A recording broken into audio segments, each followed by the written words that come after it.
What's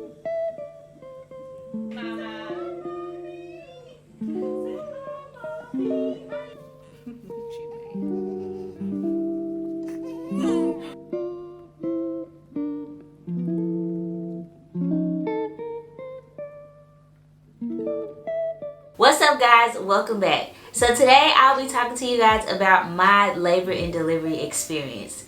As you guys know, I'm a new mom and it's about to be 1 year since I gave birth to Ray. And I honestly can't believe that much time has passed already. Like, what? I'm about to have a 1-year-old? Wild. So in this video, I'll be covering 3 things that I'm so glad I did that helped ease my anxiety when it came to a hospital labor. And then 3 things that I wish I would have done differently or I plan to do differently in the future if I choose to have more children. And that brings me to the sponsor of today's video. Thank you, Pampers, for partnering with me to bring joy back into pregnancy and beyond. As a first-time Black mom in America, preparing for labor in the hospital was one of the things I feared the most. Did you know that Black moms are 3 times more likely to suffer from life-threatening complications, and 60% of these outcomes are preventable? Because of this, Black mothers such as myself fear labor and do not get to experience the full joy of motherhood because the system fails us. That is why Pampers believes every mom is entitled to experiencing the full joy of pregnancy and beyond. Pampers is committed to help change the systemic issues that steal joy and prevent Black moms from receiving quality care during pregnancy and postpartum by spreading awareness on how to improve Black maternal health outcomes. If you would like to join Pampers by spreading awareness, share this video and check out the link in the description box below for more resources on how to help. So thank you again, Pampers, for sponsoring this video. So here's what I did to help prepare me for a hospital birth. One of the things that I am so glad I did that I would highly recommend that every woman does is if you feel uncomfortable or if you feel like the OB that you currently have, if you and that person is not on the same page with what you want to do, or if you just like, I don't think you're gonna be there, or they seem pretty busy, the first thing that I did that I'm so glad that I did is I switched OBs as soon as I realized, okay, this may not be the one for me. And it could be for whatever reason you want. I think when it came to getting an OB, I didn't really know what to look for because it was my first pregnancy. I had never had a baby before.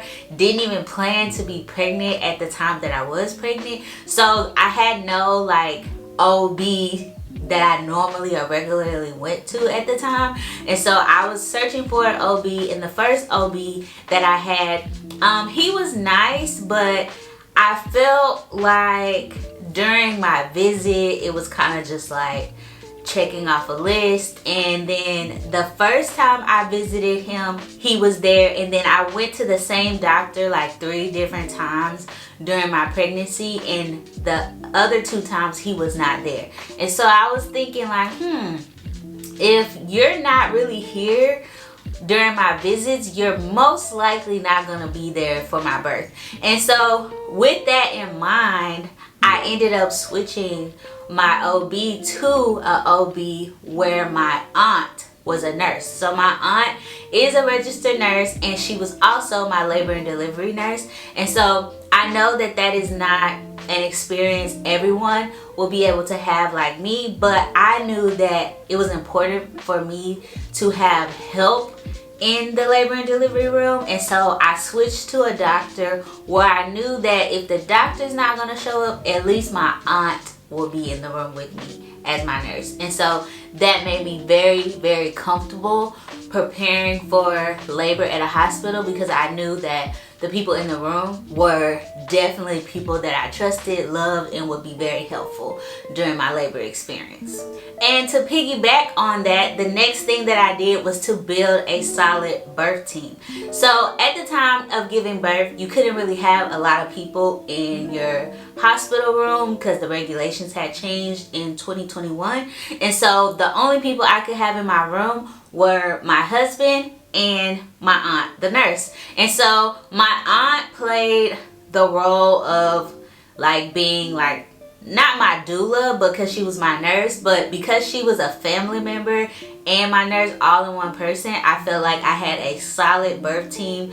I was able to talk to her and call her many times leading up to getting to the hospital. She knew like what I was feeling at home the days before, and so she kind of played that role as my doula even before I got to the hospital. And so because she was the person that I was talking to, and when I got to the room she was the person in the room, I felt really great about the birth team that I created. And then with my husband Robert, we watched tons and tons of YouTube videos so he could know like what positions to put me in to help with contractions, and I kind of went over like the verbiage that he should use because I think when you're in labor you don't really know how you're gonna act, especially if it's your first time giving birth. You don't know what you're gonna feel, you don't know how you're gonna react to the pain.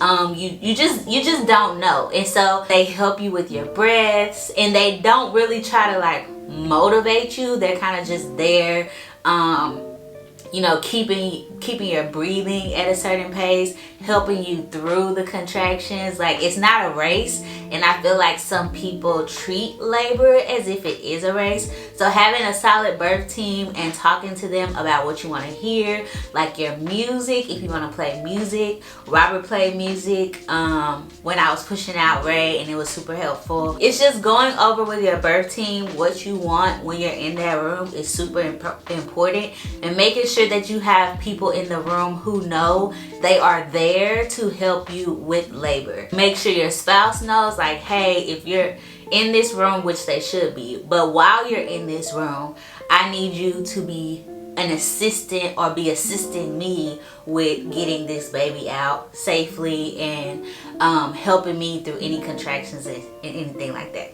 The third thing that I am so glad that I did, which was like probably the best thing that ever happened to me, is watching videos, doing a lot of research, and basically watching videos like this one, because when you're giving birth for the first time, you literally have no idea what to expect.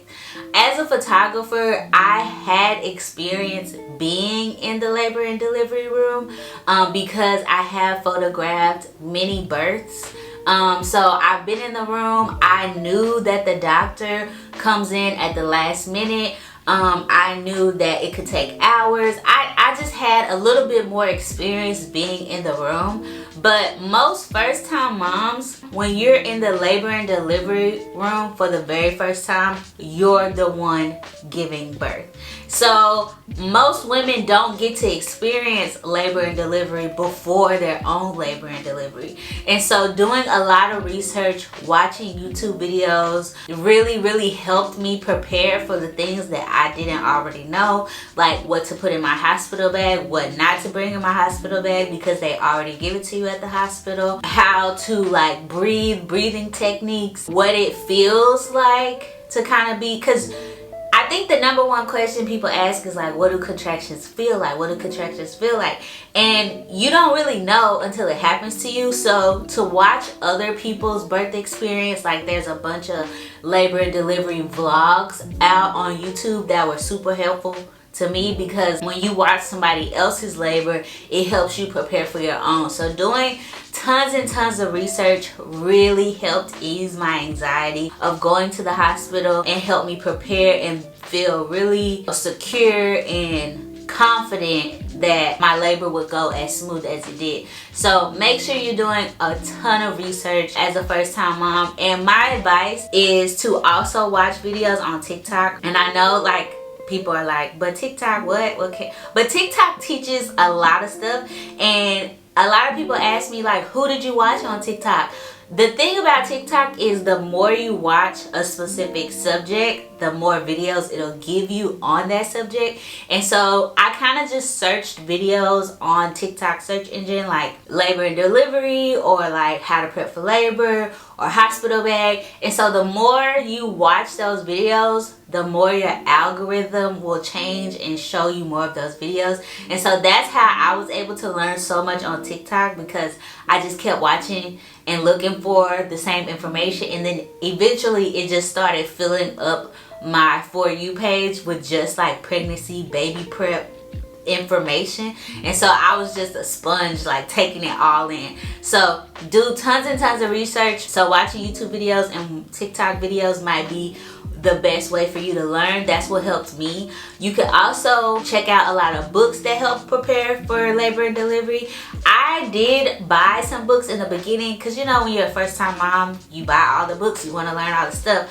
But watching the videos is really what helped me, because it felt more like I'm more of a visual person, and so having that visual video of research really helped me more than just flipping through pages. But either way, whatever your learning style is, do what works for you. So now that we have covered the things that I'm so glad that I did, there are a few things that I wish I would have done differently. And the first thing was to hire a doula.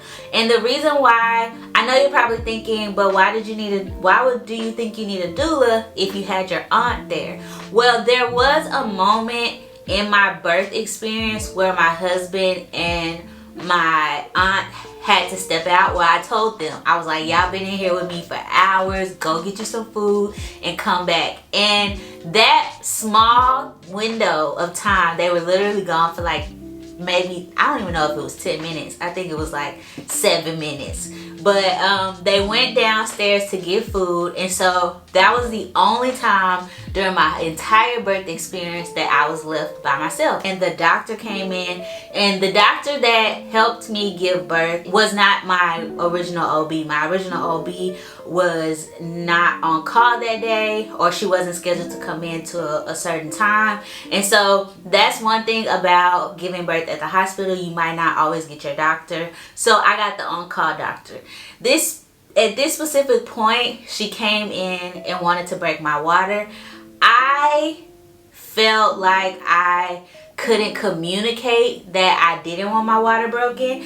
And it was weird because I felt like I was a big advocate for myself, or I was like, if something happens, I'm gonna speak up for myself. Like, if I don't want to do something, I'm gonna, you know, be loud and proud about it. But actually in the moment, I was very, like, I would say scared, or I had anxiety. She did end up breaking my water, and then I freaked out because on the inside I didn't want my water broken, but I'm like, if this doctor is saying I need my water broken, how do I tell her no, that I don't want my water broken, and she takes me seriously? So that's why I say I wish I would have had a doula, because I feel like I could have communicated that to my doula, and I would always make sure that I had someone in the room with me to help me advocate for myself. Because when you're in like a very vulnerable state, you're pretty much naked. You're pretty much naked on the table. You're at the most vulnerable place you've ever been in. You're basically feeling the worst pain that you've ever felt, and somebody's coming in asking you questions, and you don't know whether to say yes, no, hold on, stop. Like, you're just focusing on what's going on in your body. And so having a doula in the room, I felt would have really helped me communicate and advocate for myself. So that's one thing I will make sure to have in the future, is if my family or if my nurse needs to step out, I will always make sure that I have someone in the room with me that can help me advocate for myself, and I think that person would be a doula. The next thing I wish I would have done is ask more questions, because as a first time mom, you're kind of expecting everybody to just know, like, you know, I'm pregnant, this is my first time, I don't really know what to expect, so we're expecting you to tell us, you know. And what I've learned throughout my first pregnancy and attending doctor's visits is that if you don't ask, they don't really say anything. Like, so when you go to the doctor, it's like you show up, they check the baby's heartbeat, and then they're like, you look good, all right, go home. And I was kind of like, am I getting the most out of my doctor's visits? Like, I wish I would have asked more questions. As a first time mom, I didn't really know what to expect, other than the fact that I had taken photos during the labor. Like, I didn't know what were some other drugs that are options for pain relief besides the epidural. Like, they don't really go over much of anything if you don't ask any questions. So I wish I would have asked more questions and got more clarity. But when you attend these doctor's visits, you kind of, you know, if you don't ask any questions, they're not really sharing any additional information. They kind of just sit there and they're like, you got anything for me? And if you don't have anything, your doctor's visit is kind of over. And so I felt like I wasn't getting the most out of my doctor's visits because I wasn't asking the right questions, or I didn't even know what questions to ask. And so moving forward, now that I have experienced labor, I think I would like to know more about the doctor's experience. What measures do they take before moving on to a C-section? What makes them give someone a C-section? What other pain meds are there besides an epidural? Are they familiar with different pushing positions? Are they comfortable, or would they allow me to push in a different position other than my back? So I wish that I would have asked those questions instead of assuming that the doctor would just tell me or start the conversation for me, because that's one of the things that really shocked me going to the doctor. I was kind of like, I feel like I'm supposed to be talking to you more, and I really didn't talk to them that much. And because the doctor that I was visiting wasn't even the person who delivered my daughter, so the person that delivered my daughter was on call, so I wish I would have asked more questions about the on-call doctor. So it's kind of like you go to all these doctor's visits, talking to the doctor, and then there's a chance that they won't even be there. So yeah, one of the things I wish I did was ask more questions, and I will plan to ask more questions in the future and be the person starting the conversations in the doctor's office. And the last thing that I wish I would have done more is advocate for my wants and needs. Just like little things like a birth plan. Like, you hear the words birth plan, birth plan, birth plan. And did I have a birth plan? I don't think so. I think I just had in mind like the people I wanted in the room. And once I had the people I wanted in the room, that was all I had. But my doctor, and none of the I went to 2 different doctors, and neither doctor sat me down and made a birth plan. They kind of just visited with me, and then that was it. And so I wish I would have, you know, advocated for that more and made that clear. Watching so many videos, I hear all these women saying that they had a birth plan and this is what they put in their birth plan, and I was like, was I supposed to do that? Like, is it like an official paper, or is it just a conversation?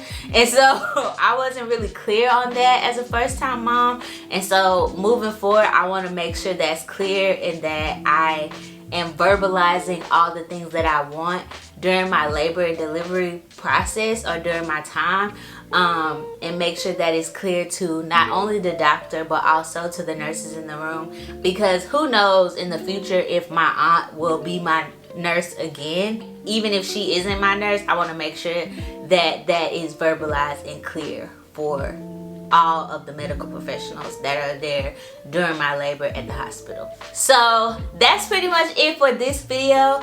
I hope this was helpful to any new mom or expecting mothers who are anxious about the labor and delivery at the hospital. I hope what I prepared for and what I wish I would have done helps you, eases any of your anxiety, or gives you tips to include during your doctor's visits, or help you prep for labor. Now, in this series, I will be having a interview, sit down interview with my aunt, who was my labor and delivery nurse, for you guys. So if there's any questions that you have in regards to labor and delivery that you wish you knew, or because you've never been in the room before, my aunt will be able to answer those questions for you. So make sure you leave your questions in the comments below so I can check them out and so we can answer them in the next video. This will help bring clarity to you and your birth team if you've never been in a labor and delivery room before. Like I mentioned earlier in the video, the first time you're usually in a labor and delivery room is when you're giving labor yourself. So this gives you an opportunity to ask a labor and delivery nurse any questions you may have, whether it's about pain relief medicine, just her experience in general. Any questions you have for her, leave it in the comments below so we can answer those questions in the next video. And again, I want to thank Pampers for sponsoring this video, and share this video with any new moms, expecting moms, in hopes that it helps them prepare for their labor and delivery in the hospital. And if you haven't already, make sure you hit that subscribe button, like and comment below, and I will see you guys in the next one.